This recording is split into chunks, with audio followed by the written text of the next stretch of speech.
Okay, starting after the coup, number of positions have been reshuffled. We still have General 2 sitting up here. His support has kept him somewhat in power, our new presidente. A minister and a general, nice combination there. He's not doing it all well, so it seems perfectly fair to kind of help him. Over here we handed him the Admiral and the Air Force, which is a weird combination. There's a lot of power in it in a sort of a way. Farm and labor, a lot of votes there, and he kept his general. President was hit with the foreign ministry. The former minister, former president, former minister is now the minister of war. And yeah, I know, minister, right, whatever. And nobody's questioning the competence here. Actually, this guy has it, and he was planning on, if he got kind of shafted in this deal, perhaps trying to play it off again. But he's pretty happy with the president where he is, and he doesn't have the votes to be able to swing another presidency, his own presidency. Now people have to hand out the cash, and we've given those positions not necessarily to our strongest supporters. This guy might have been more in support of a presidency over here, although he's got a load of money. And up here, well, oh no, sorry, the foreign minister is the guy they shot. Neither one may be terribly thrilled. The question is, how do you want to do this? You know, do you want to antagonize the president more and also drag the game out more? A big draw might end the game quicker, but it looks like there's a big pile here. Now, how much has been spent over the game?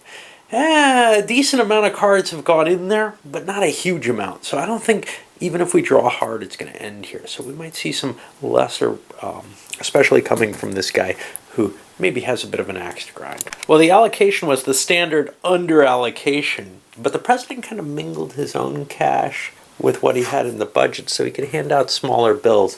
He did give some bonuses to people that he offered money to. This fellow here actually threw all his votes in support of the budget for some reason, whereas some of the president's supporters voted fairly significantly against, and the president himself was considering voting against the possibility of just running with the money, since the vote was heavily weighted against him, against his budget proposal, kind of as a vote of, well, fine, be that way. He would just run with the money and see if he could keep hiding until he could pack it away somewhere. That works better if you're already winning, because you can kind of delay the game as the guy with the big stack there. And maybe you'll get lucky and draw one of those combos that allow you to avoid an assassination. But instead, he dealt out money, but everybody knows he's got a big stack. And the minister can shoot. That makes things tricky. I'd say there's, maybe a 1 in 6 chance of the president going to the bank. Everyone else is maybe 50-50 because the minister can shoot whoever he likes. But he doesn't really know who's got a lot of money other than the president. He knows the president's got a pile, but shooting the president may be a mistake. Other people may have assassins too, though, and we can see how this turns out. Well, the minister and this guy shot each other. The minister had to fire first. He hit him at the bank. He had the money to do an assassination on the minister at the bank. He actually had 2 assassins, but only enough money to do one. So, bang, he got him.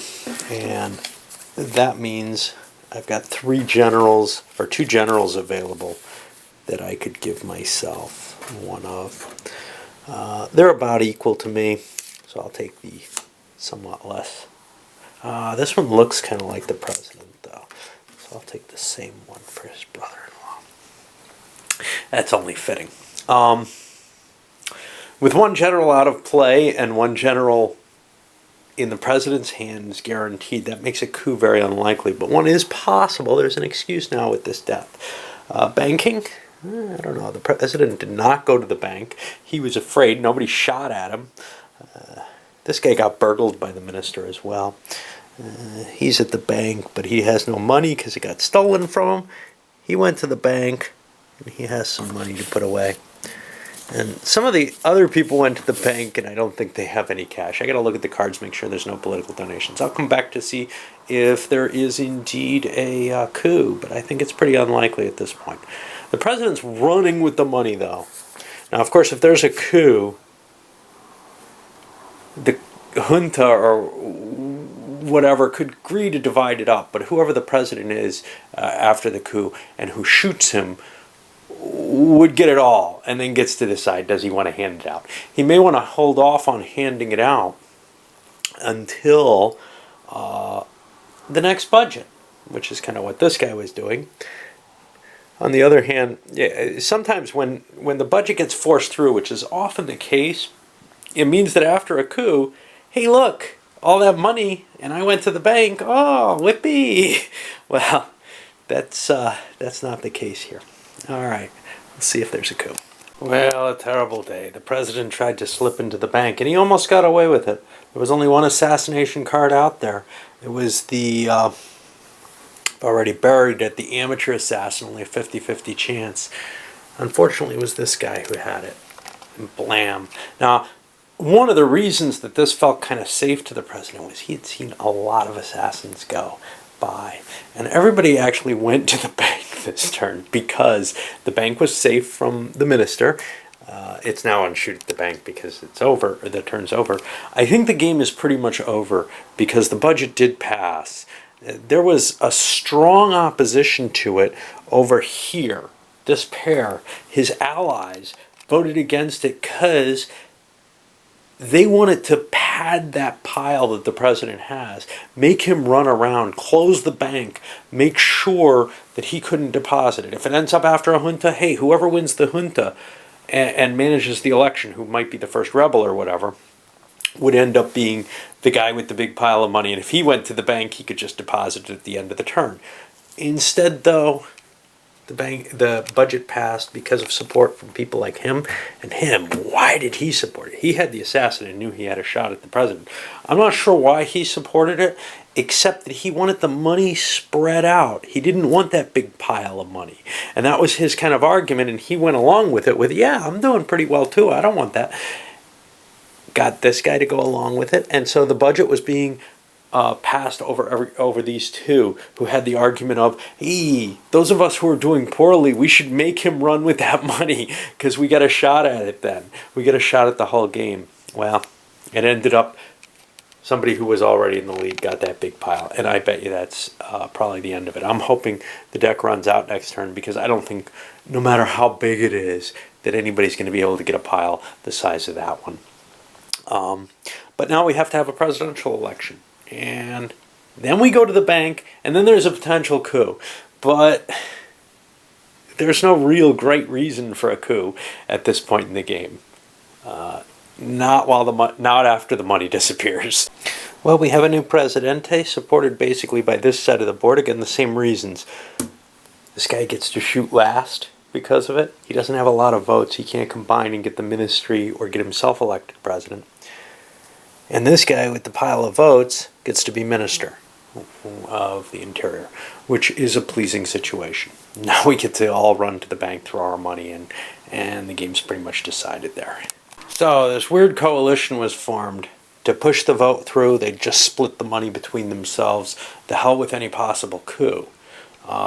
In order to do it, though, they handed the guy who's in the lead, who wants to draw 7 cards, to try to end the game. And this guy, who's pretty much given up, who also drew. The deck ran out. They didn't get to implement their plan. I'm pretty sure it's going to be that guy who wins. I'll count my our green martini glass winner. He's played a kind of interesting game. Never was president. He was minister, but not very vile with it. Kind of glad to see him. He was asleep during the initial part of the bidding. Kind of glad to see him win this one. Reminds me of my friend, my deceased friend, Tom, who fell asleep and won a game of Dune after having already been knocked out of the game. If you play with Spice Harvest and well, more importantly with Duel, it's possible to get knocked out of the game, but he was the Benny Gesserit, and he made his prediction, and it came true. You know, it was like turn, I don't know, 3 or something, but he had died in the first turn. And games never end on turn 3 normally, but Spice Harvest allows them to be ridiculous. And I don't know. The next morning when he came down, we told him he won, even though he'd been knocked out. It seemed like a fitting solution, after somebody wanted to check his prediction, even though he had already lost. And it just amused us. Okay, so for a final wrap of this, we scored.